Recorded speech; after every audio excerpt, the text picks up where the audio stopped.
Kirby Kelvin and the Not Laughing Lessons by Ivan Cecil, pictures by Judy Love.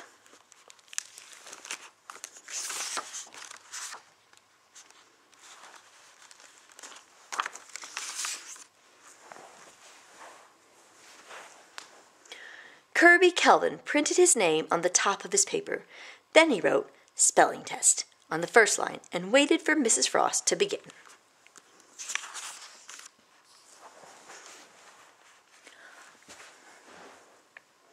"Hungry," said Mrs. Frost. "The hungry dog ate my cookies."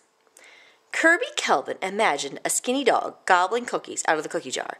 Mrs. Frost would scold it, and it would run away with the cookie jar stuck to its head. He giggled. Mrs. Frost frowned. Kirby Kelvin put his hand over his mouth to keep the giggle inside.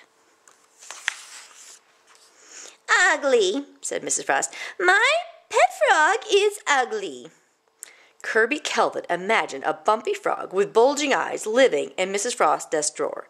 It would sit on her shoulder and say, "Ribbit, ribbit," into her ear. Kirby Kelvin giggled again. He covered his mouth with his hand. The giggle turned into a snort and came out through his nose. Mrs. Frost glared at him over the top of her glasses. "Today," said Mrs. Frost, "I rode my motorcycle to school today." Kirby Kelvin imagined Mrs. Frost riding a motorcycle in her straight black skirt, ruffled pink blouse, and high-heeled shoes. He giggled until his toes tingled. He laughed so hard he fell out of his chair and rolled on the floor. Mrs. Frost crossed her arms and tapped her foot. "Kirby Kelvin," she said, "come with me." Kirby Kelvin followed Mrs. Frost as she strode down the hall. Her high heels clicked on the tile floor. He pressed both hands over his mouth, but the giggle spilled out like root beer foaming out of a bottle. Mrs. Frost led him to a dim gray room. The sign on the door read, "Mr. Gloomsmith." Inside, a gray-looking man in a faded gray suit sat behind a gray desk. "Kirby Kelvin needs not laughing lessons," said Mrs. Frost. "Very well." Mr. Gloomsmith pointed to a chair. "Sit there, young man." Even his voice sounded gray. Kirby Kelvin's giggles disappeared. He sat in a cold metal chair at a cold metal desk. Mrs. Frost frowned one more time before she left.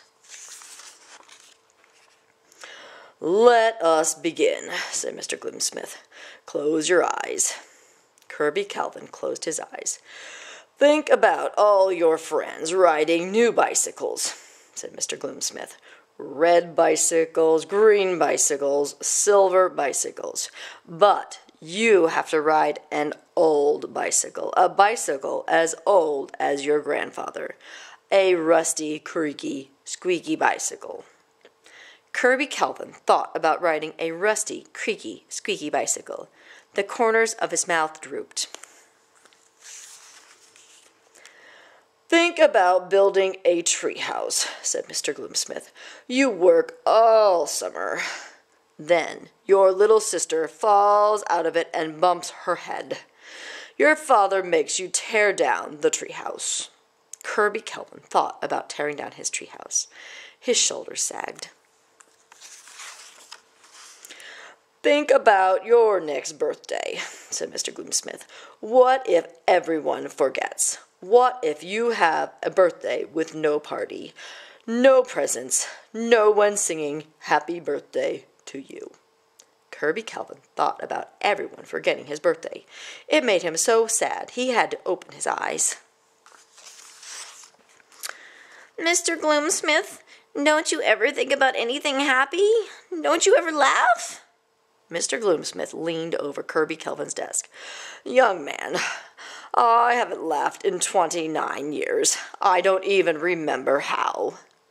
Kirby Kelvin couldn't imagine not remembering how to laugh. "Well, that's terrible," he cried. "I have an idea, Mr. Goldsmith. Close your eyes." "Hum," said Mr. Goldsmith, folded his arms across his chest, but he did close his eyes. "Think about riding a creaky, squeaky old bicycle," said Kirby Kelvin. You clean off the rust, then you paint it red and green and silver all mixed together and tie streamers to the handlebars. Then all your friends would watch you race down the street and wish for a bicycle like yours. Mr. Goldsmith snorted. Silliness. Nonsense. Kirby Kelvin tried again. Think about tearing down your treehouse. You could use the pieces to make a cage for your little sister. Then you could build another treehouse better than the first one. Mr. Goldsmith shook his head. Silliness and nonsense. Kirby Kelvin swallowed hard. Think about everyone forgetting your birthday. You could bake yourself a cake with chocolate icing and rainbow sprinkles. You could give yourself a mountain of presents and sing happy birthday to me. Mr. Goldsmith opened his eyes. Silliness and nonsense. Enough, he said. Kirby Kelvin took a deep breath. Think about Mrs. Frost in her straight black skirt, ruffled pink blouse, and high-heeled shoes. Think about her riding a motorcycle to school. Mr. Goldsmith opened his mouth. He closed it again. The corners twitched into a smile. His shoulders began to shake. He gave a rusty chuckle. He cackled a creaky cackle. He threw back his head and laughed. He laughed so hard his whole body swayed back and forth. He laughed so hard he had to sit on the floor and hold his sides. Finally, he pulled a handkerchief out and wiped his eyes. Oh, thank you, Kirby Kelvin. Thank you for helping me remember how to laugh. Kirby Kelvin and Mr. Goldsmith went to Mrs. Frost's room. School was over and everyone was gone home. Kirby Kelvin has finished his not laughing lessons, said Mr. Goldsmith. I hope he will know how to behave tomorrow, said Mrs. Frost. Kirby Kelvin nodded.